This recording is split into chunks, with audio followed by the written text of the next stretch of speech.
Thousands of U.S. ranchers are being forced to sell their cattle as grass and water supplies continue to shrink due to extreme weather conditions. A horrific drought is devastating large swathes of the Southwest, leaving ranchers in panic mode as they struggle to keep their herds alive. Many of them are rushing to sell all their livestock because they don't have any other options. The situation is raising major concerns about our domestic meat production, and it's threatening our ability to feed ourselves in 2023 and beyond. That's why today we've decided to expose the severity of this alarming situation and share the statements of those who work in the industry. Before moving on, please don't forget to leave a thumbs up and subscribe to our channel so you don't miss our future videos. Over the past few days, images and videos of huge lines of trailers waiting to drop off cattle for the auction have gone viral on social media. Right now, virtually everyone is talking about how they have never seen anything like this before. And if dry weather conditions persist in the Southwest, the lines could get much longer in the coming weeks. At the Decatur Livestock, the owner of the market, Kimberly Irwin, revealed that trucks were stacked a mile in each direction, eventually unloading more than 2,600 animals, the highest number Irwin has ever seen since the 2011 extreme drought. Local reports describe that North Texas has become the epicenter of this crisis. Thousands of ranchers are being forced to make some really difficult decisions. Thanks to the abnormally dry weather, there isn't enough grass and water supplies for the herds. Ranchers are selling off cattle by the thousands before conditions get even worse. For many of them, selling their animals is a matter of survival. USDA data shows that the vast majority of the pasture and rangeland in the region is in terrible condition. 83% of the area rated as poor or very poor.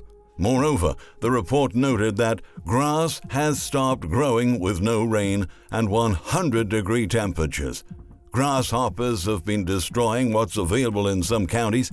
Several stock ponds are now starting to run low on water as well.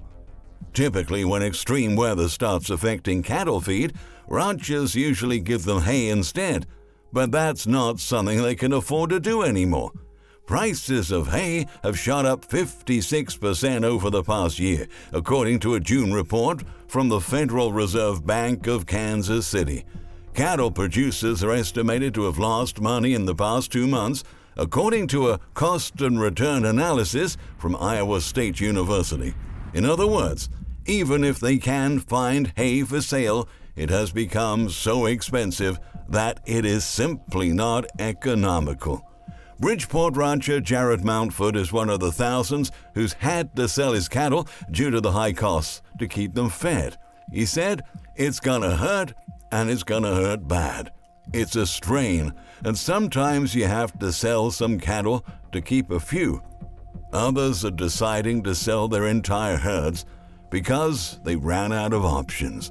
In central Texas, the supply of hay is so small that many don't even have alternative ways to keep their cattle alive, and hot temperatures are making ranchers fear that some of the older cattle may not survive until the end of the season.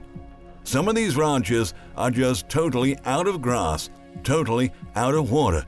Cattle rancher Trenton Uptmore revealed in a recent interview with KWTX. Their backs are against the wall. They don't have any other option, he stressed.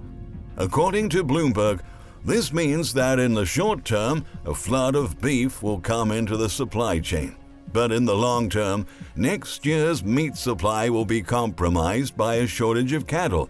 In a Monday article, Bloomberg noted that most ranchers showing up at auctions are panicking because they're extremely eager to sell off their livestock. Emory Livestock Auctioning, just over an hour's drive east from Dallas, is seeing nearly quadruple normal rates, with ranchers in panic mode, said Jack Robinson, an 83-year-old auctioneer. However, they can't sell their herds fast enough, with 100-degree Fahrenheit temperatures making it too expensive to sustain animals, it reported. On top of dwindling supplies of grass, hay, and water, costs for feed, costs for fertilizer, and costs for fuel have been skyrocketing. Scott Frazier, a crop and livestock farmer in coastal Nueces County, recently sold about 100 cows. It's hard to justify keeping them, he said, explaining that cattle often go into feed yards where they're fattened for the market. This means larger beef supplies coming in the near term, but fewer calf-bearing cows in the years ahead, which will be translated into shrinking herds and even higher prices for beef. During normal times, ranchers usually wait until their cattle have reached a desired weight before finally selling them off, but the situation is leaving them so desperate that they're now being forced to sell smaller, according to cattle rancher Anthony Vibero, who's been in the business since the 90s. During a normal season, calves weigh up to 600 pounds, Vibero said. Now the rancher exposed that some of them have been weighing just 375 to 450 pounds, and they've been selling them. It's understandable why they're doing whatever they can to put their cattle for sale before the drought ends up killing their livestock. After all, ranching is a business. These professionals are trying to make whatever money they can to save their business. One thing most Americans don't think about very often is where the meat they eat on a daily basis actually comes from. And something we never really think about is the fact that a very small number of ranchers are responsible for feeding the entire country. But as the Texas rancher Jared Mountford has pointed out, we rely upon a very small sliver of the population to feed all the rest of us. 1.7% of the population feeds the rest, Mountford emphasizes. It's not how bad we are at the end of the day, it's the fact that if we don't survive, our nation fails, said Jared Mountford, the Texas rancher. And he's completely right. Without the hard work of our farmers and ranchers, our nation would probably be facing extensive food shortages right now. Unfortunately, the future doesn't look very promising. The national cattle herd has been declining for the past couple of years. This summer's drought is sending a significant share of the breeding herd to the processing plant. That'll cut into calf numbers for the next 2 to 3 years, explained Texas agriculture and livestock economist David Anderson, who says, "We are shrinking the cow herd at such a rate that beef production is going to decline," Anderson remarked. "We're going to have even fewer cows next year, and we'll see reduced production for the next 2 years. I know producers want to hold on to cattle to be prepared for those high prices, but that long wait is going to be very difficult, particularly with feed costs and this ongoing drought." The thing these ranchers need the most is actually improving weather conditions, but the predictions for this week and the coming weeks suggest that sizzling temperatures are ahead, and that'll be particularly detrimental for the Southwest.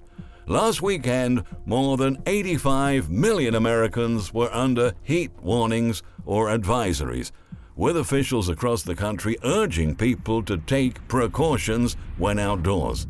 For this week and the next couple of weeks, roughly 85% of the U.S. population, or 273 million people, could see high temperatures above 90 degrees, and about 55 million people could see high temperatures at or above 100 degrees. Daytime temperatures could top 100 degrees across much of the Southwest, with some areas exceeding 110 degrees, according to the Weather Prediction Center. Drought is something that really weighs on people, Anderson continued. "I don't think there's anything worse because it affects everyone and covers such large areas. It can take multiple seasons to recover, especially when we're talking about range animal production. After a drought, you'll typically see fewer calves the next year due to the stress the drought put on the cows. There is also the time required for range and pastures to recover. A 1-year drought may ruin a row crop for a year, but for a cattle operation that depends on grasses, we can be looking at multiple years to recover, he highlighted. All of this is happening at a time when the UN is warning about the worst global food crisis in decades. Approximately 24 million Americans are already experiencing food insecurity. Famines are starting to erupt all around the globe, while food supplies get tighter and tighter with each passing day. For years, people who worked in the food industry have been raising the alarm about this worsening situation and asking our leaders to take action to reverse or mitigate some of these worrying trends before it was too late. But nobody wanted to listen to what they had to say, and now this is where we are. At this point, if you can stock up on meat before prices go through the roof, we advise you to do so, because meat prices will not come back to where they are right now for quite some time. The outlook for our food supply chains remains grim, and it's safe to say that things will be far more chaotic in 2023. Thank you for watching this video. Please share it with friends and family and subscribe to our channel. We look forward to your comments below.